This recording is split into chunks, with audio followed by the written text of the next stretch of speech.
ऐसा नहीं है कि भाजपा और नेशनल कॉन्फ्रेंस ने कोई नया नाता जोड़ना है, वो पहले भी साथी रहे हैं। They have been in alliance पहले भी, जैसे पीडीपी और भाजपा अलायंस पे रहे हैं। उन लोगों के लिए तो ये इट वुड बी ओनली एक बार फिर, ऐसा तो नहीं है ना कि पहले का भी नहीं। It is not there, it would not be first time और it would be no surprise कि भाजपा और नेशनल कॉन्फ्रेंस इकट्ठे हो जाएं। या आदाब, गुलाम नबी आज़ाद ने अपनी पार्टी लॉन्च की। अपनी पार्टी की तश्कील करने से पहले और कांग्रेस छोड़ने के फ़ौरन बाद ही कश्मीर के एक लीडर्स ने एक बयान दिया जिसमें उन्होंने कहा कि 370 के खिलाफ पार्लियामेंट में उन्होंने वोट दिया। अभी हमारे साथ है जम्मू कश्मीर के अपनी पार्टी के सदर सईद अल्ताफ़ बुखारी। अल्ताफ़ साहब, बहुत बहुत शुक्रिया अपना वक्त देने के लिए। आदाब निदा। मेरा पहला सवाल ये रहेगा कि आपने बोला था, आपका बयान एक जारी हुआ था कि 370 के खिलाफ पार्लियामेंट में वोट जो दिया था वो गुलाम नबी आज़ाद साहब ने दिया था। तो लेकिन जब गुलाम नबी आज़ाद ने भी इसके बारे में बोला कि उन्होंने साफ इनकार किया इस सब के खिलाफ, इस सब को आप किस तरीके से देखते हैं? निदा जी देखिए, हाँ, अव्वल तो हमने आज़ाद साहब की ज़ात के बारे में कोई ऐसा नहीं बोला। आज़ाद साहब कांग्रेस में थे, कांग्रेस पार्टी ने 370 हटाने के हक में वोट दिया। ये खुद मनमोहन सिंह जी ने, जो लीडर हैं साबिक़ वज़ीर आज़म हिंदुस्तान के, उन्होंने खुद कहा कि हमने खाली जो वहाँ मुखालफत की वो तरीक़ेकार की मुखालफत की, 370 हटाने की मुखालफत नहीं की। तो आज़ाद साहब तो हिस्सा थे कांग्रेस के, वो कैसे कह सकते हैं कि मैंने नहीं वोट दिया। जितने भी यहाँ के पॉलिटिकल लीडर्स हैं उन्होंने जब से आज़ाद साहब ने अपनी पार्टी की तश्कील की है, किसी ने भी उनके खिलाफ कोई बयान नहीं दिया ख़ास कोई, लेकिन जब से उन्होंने दिया आपने बहुत सारे बयान उनके खिलाफ दिए। क्या वजह है इस बात की? क्या आपको लगता है कि आपकी पार्टी के लीडर्स कोई वहाँ जाएंगे? देखिए, हमने कोई भी बयान उनके ख़िलाफ़ नहीं दिया, हम उनकी ज़ात के ख़िलाफ़ नहीं है। चूँकि उन्होंने कहा था उस वक़्त, जिससे उन्होंने रिट्रैक्ट बाद में किया कि मैं 5 अगस्त 2019 से पहले की पोजीशन बहाल करूंगा। बाद में तो उन्होंने क्लैरिफाई किया, उनको शायद खुद ही लगा कि बेहतर है सच ही बोलना है, और उन्होंने लोगों को अब बता दिया कि 370 वापस ही नहीं आ सकता। तो ऐसी बात नहीं, हमारी कोई पर्सनल जंग किसी के साथ नहीं है, नंबर 1। नंबर 2, किसी लीडर का जाना और आना ये एक मामूल है सियासत में, और अल्लाह के फजल से हमारी जमात से जो साथी हमारे साथ हैं, मुझे नहीं लगता है कि ऐसा कोई डिससेटिस्फाइड है कि वो किसी नई जमात में अभी जाने की सोच रहा हो। 5 अगस्त 2019 के बाद ऐसे दावे किए गए कि यहाँ पर अमन रहेगा, लेकिन आपने आज भी देखा होगा कि एक बैंक मैनेजर पे हमला किया गया। कल के हमले की बात करें तो जहाँ दावे कुछ और किए गए और ज़मीनी सतह पर कुछ और दिखाया जा रहा है, उस सब के बारे में। जी, मैं एक चीज़ से इत्तेफाक नहीं करता हूँ, ये हमले तो चलते ही रहेंगे, लेकिन जो हम 5 अगस्त से पहले की पोजीशन देखते हैं, आए दिन यहाँ हड़ताल होते थे, आए दिन यहाँ कहीं पे पैलेट चलाए जाते थे, कहीं पे गोलियां चलती थी, लोग अंधे होते थे, उसमें काफ़ी फ़र्क आ गया है। मैं अगर आंकड़ों के हिसाब से बोलूं तो हम कह सकते हैं 95% 2019 5 अगस्त से पहले और आज में फ़र्क है। बहुत सारे पॉलिटिकल लीडर्स ने ये स्टेटमेंट दिया था कि जब तक स्टेटहुड वापस नहीं आएगा वो इलेक्शंस में नहीं उतरेंगे।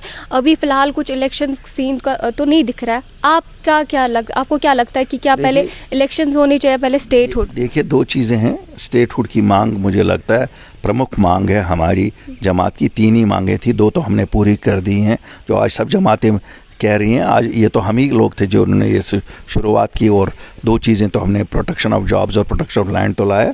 स्टेटहुड पे भी हम ही लोग काम कर रहे हैं। मांगने से ही नहीं मिलेगी, काम भी करना पड़ता है लोगों की लेवल पे, एडमिनिस्ट्रेटिव लेवल पे, फिर पॉलिटिकल लेवल पे, हमारे एक लेवल पे काम कर रहे हैं। इंशाल्लाह हमें उम्मीद है वो भी बहुत जल्द बहाल की जाएगी। हैविंग सेड दैट, लोग चाहते हैं कि हुकूमत जल्दी बने, कोई डेमोक्रेटिक इलेक्शंस हों जहां उनको अपनी सरकार हो, तो हम उसमें कोई भी बाधा डालने में यकीन नहीं रखते। इलेक्शन से पहले हो जाए, इलेक्शन से बाद में हो जाए, हमारा तो मतलब है कि लोगों को डेमोक्रेसी भी चाहिए, अपनी सरकार भी चाहिए, स्टेटहुड भी चाहिए। जो भी 2 में से पहले हो जाएगा, दोनों वुड बी वेलकम। बहुत सारे लोगों से ये शिकायतें आ रही है कि जो नॉन लोकल ऑफिसर है उन पे ज़्यादा सख्ती नहीं की जा रही है, जो लोकल ऑफिसर की बनने से। मैं बिल्कुल मानता हूँ जो हमारे लोकल ऑफिसर्स हैं, चाहे वो जम्मू के हैं या कश्मीर के हैं, उनको बालाई ताक रखा गया है। उनको रोज़मर्रा के जो ऐसे महकमे हैं जिनका लोगों के साथ बराह रास्त ताल्लुक़ है, उनको वो पोस्टिंगें नहीं दी गई है। और मुझे यकीन है कि गवर्नर इंतज़ामिया इसकी तरफ ख़ास ख्याल रखेंगे कि जिस वक्त भी अब एडमिनिस्ट्रेटिव रिशफल होगा, our local officers are talented both from Jammu as well as Kashmir. They should be given such postings जहाँ उनका लोगों के साथ डायरेक्ट वापस ये हो।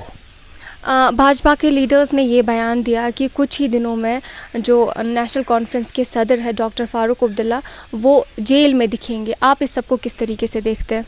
मुझे ये मालूम नहीं है कि भाजपा के लीडर किस बेसिस पे ये बयान देते हैं।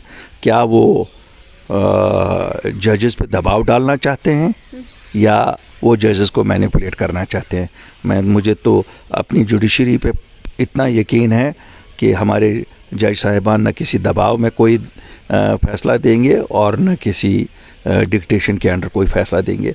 हमारी जुडिशरी बहुत न्यूट्रल है और मुझे पुख्ता यकीन है कि इंसाफ होगा और जो इंसाफ के तकाजे कहेंगे उसी मुताबिक होगा।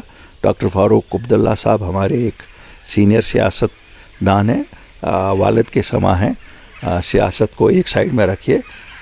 ऐसे बयान उनके तई किसी भी लीडर किसी भी जमात से आए तो ये निंदा के काबिल है। मेरा आखिरी सवाल अल्ताफ़ साहब आपसे ये रहेगा कि बहुत सारी ऐसी अफवाहें आ रही है कि भाजपा और एनसी के दरमियान जो दूरियां हैं वो ख़त्म हो रही है।